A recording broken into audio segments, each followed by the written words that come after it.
तर पब्लिक आजचा विषय असा होता, की आपल्याला जायचं होतं ॲग्रीकल्चर ग्राउंड सिंचन नगर इथं जायचं होतं मस्तपैकी गोट्या भाऊ आम्ही निघालो.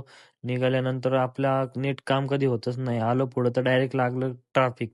ट्रॅफिकमधनं डायरेक्ट आलो. लोकेशनवरती आलो. गाडी पार्किंग केली. गोट्याने मी आतमध्ये एंट्री टाकली. आतमध्ये आल्यावर बघतोय तर काय मोकार गर्दी होती.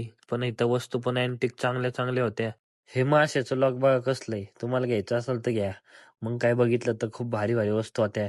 हे कार्यकर्ते कुठले होते काय माहित? हे ड्रायफ्रूट विकत होते. काय माहित कुठनं आलते? हे समजलं नाही. मग नंतर आपल्याला आपली मैत्रीण भेटली. तिला भेटलो. तिच्याकडून थोडेफार काही प्रॉडक्ट्स होते ते घेतले. तिथनं बाहेर येईस्तोपर्यंत अंधार झाला. मग प्लॅन झाला काय तर खायला जायचं. त्यानंतर आलो हॉटेलला. हॉटेलला आल्या गोट्या भाऊंनी ऑर्डर दिली. मग काय आपली ऑर्डर आली. मस्त जेवलो.